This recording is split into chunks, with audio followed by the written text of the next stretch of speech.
जहाँ जहाँ मेरी आवाज़ जा रही है उन सबको मैं अपना सलाम पेश करता हूँ। और आज की जो सबसे अहम खबर है वो ये है कि अमेरिका ने आखिरकार हथियार डाल दिए ईरान के आगे और उसने समझौते को आखिरी जमा पहना दिया। 19 जून को जो है समझौता टेबल पर बैठकर फाइनल हो जाएगा और उसकी जो 14 शराइत हैं वो बहुत ही अमेरिका के लिए नुकसानदेह कह सकते हैं और ये भी कह सकते हैं कि बहुत ही नीचे गिर के उसने सौदा किया। यानी कि इतने दिन लड़ाई लड़ी लगभग 2 महीने के और उसको क्या हासिल हुआ? कुछ भी नहीं हुआ। वो जो है 24 अरब डॉलर भी देगा अब ईरान के, जो 100 अरब डॉलर में से 24 तो अभी देगा, बाकी बाद में, और 300 अरब डॉलर जो है वो इन्वेस्ट भी करेगा ईरान में।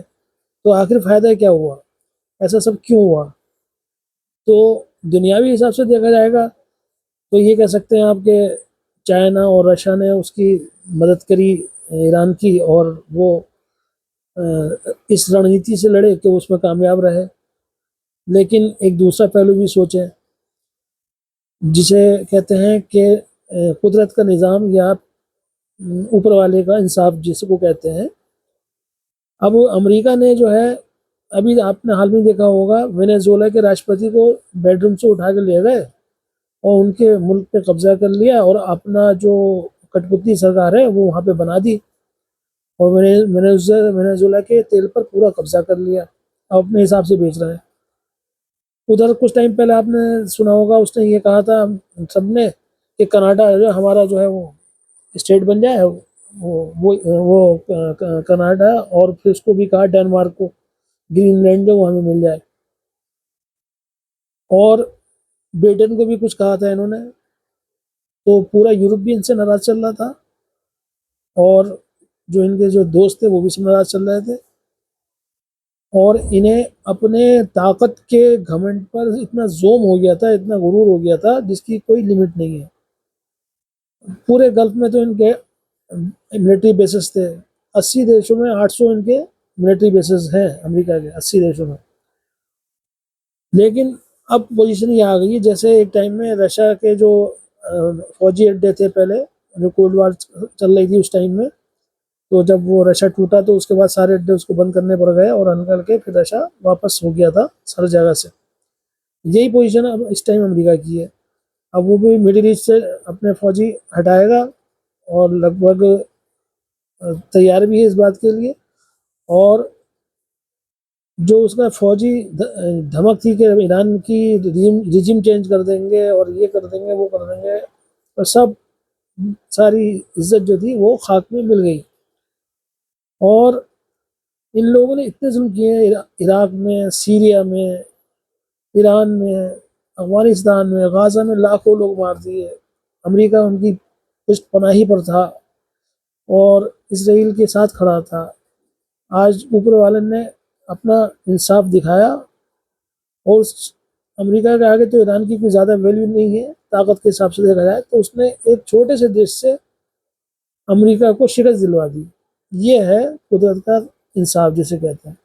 तो कहने का मतलब ये है, जो भी कंट्री हैं या जो भी दुनिया में ज़ालिम लोग हैं वो मजलूमों को मारकर या कमज़ोरों को दबाकर या उनके साथ ज़्यादती कर कर ये ना समझे कि वो बच जाएंगे, क्योंकि ऊपर वाले के हाथ, उसकी जो लाठी होती है उसमें आवाज़ नहीं होती है ऊपर वाले के। और यह ये सामने एक बार तो अभी हमारे सामने हार के निकले अमेरिका, उनके फौजी, और पूरा यूरोप था वहाँ पे, तो बहुत लोग थे, 40 कंट्री थी लगभग, वो वहाँ से हार के निकले 20 साल में। अब दूसरी हार अमेरिका की शिकस्त ये हुई है ईरान में। और ये तो ऐसी हुई है कि एकदम से बहुत जल्दी चटपट हो गया, 2 महीने के अंदर अंदर सारे काम हो गए। लगभग 2 महीने के लगभग इसमें ही सारे हो गए। अब अच्छा तय क्या हुआ है? ईरान ने ये कहा है कि होर्मुज़ का जो रास्ता है वो सिर्फ 60 दिन के लिए खोलूंगा मैं, केवल 60 दिन के लिए फ्री। उसके बाद जो है उसके ऊपर वो टैक्स लगाएगा। टैक्स लगाने की बात हुई है उसकी, वो टैक्स लगाएगा उसके बाद। और टैक्स लगाने का मतलब ये है कि वो अपनी फीस लेगा जो जो अब तक ले रहा था। और लड़ाई से पहले होर्मुज का रास्ता बिल्कुल साफ था, कोई उसमें वो नहीं थी बात, सब चीज़ें साफ थी। अब अमेरिका को हासिल क्या हुआ फिर? अमेरिका को कुछ भी हासिल नहीं हुआ, और बल्कि नुकसान हो गया। जो उनकी थोड़ी बहुत बात बनी हुई थी वो भी सब खत्म हो गई। अब दुनिया सब ये कान खोल कर सुन ले, देख ले, अमेरिका का डाउनफॉल स्टार्ट हो चुका है। अब नए वर्ल्ड ऑर्डर आएंगे और नई हुकूमतें और नए वर्ल्ड ऑर्डर से काम चलेगा पूरी दुनिया में। और अभी जो हमारा रुपया कमज़ोर है वो भी मजबूत हो जाएगा, डॉलर गिरेगा। जैसे आज डॉलर की कीमत गिर गई, सोने के भाव बढ़े, इसी तरीके से आगे भी अब ये होगा। अब शेयर मार्केट भी मजबूत होगी। 19 जून को देखिए, स्विट्जरलैंड में जो है ये बैठकर बातचीत होगी, वहाँ पता चलेगा कि क्या हुआ क्या नहीं। उम्मीद तो अब यही लग रही है, क्योंकि दोनों पक्षों ने इस पर हामी भर दिए कि ये समझौता हो जाएगा। इस समझौते से इसराइल बहुत बौखलाया हुआ है, उसके समझ में नहीं आ रही है नेतान्याहू के कि मैं क्या करूं क्या नहीं करूं। क्योंकि ईरान ने कहा है कि अगर तुमने लेबनान पे हमला किया तो ये समझौता टूट जाएगा फिर। तो अब वो भी परेशान है कि अब क्या करें क्या नहीं करें। अमेरिका ने साफ मना कर दिया, बल्कि ट्रंप साहब ने तो बहुत ही गलत कहना चाहिए, या मतलब ऐसी भाषा का प्रयोग करा नेतान्याहू के लिए जो पहले कभी किसी ने नहीं किया होगा, और बहुत डांट लगाई है। और कहा कि मैं अगर नहीं होता तो तुम 2 दिन में तुम्हें ईरान खत्म कर देता, ये तक कहा है।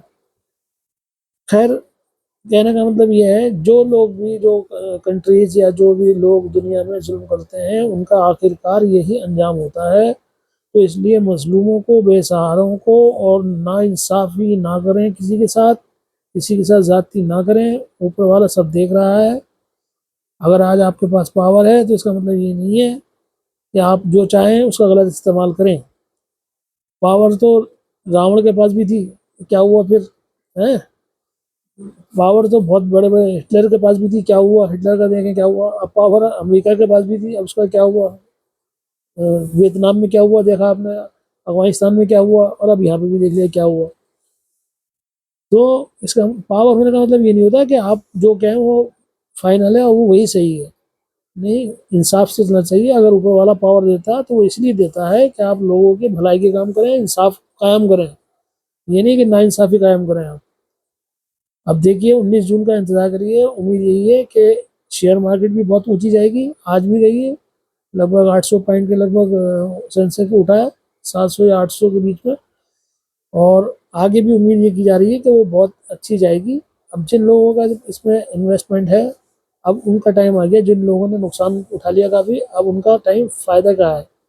अब रोज़ाना ही शेयर मार्केट ऊपर जाएगी, 19 तारीख तक तो जाएगी ही। और उसके बाद जिस दिन जिप से मोहर लग गई, उसके बाद फिर और बूम आएगा इसमें। तो इंतज़ार करिए, खुशखबरी है ये पूरी दुनिया के लिए, सबके लिए। और हम भी ये उम्मीद करते हैं कि सब लोगों का अच्छा बिजनेस चले, अच्छा काम चले। ओके, अल्लाह हाफिज़।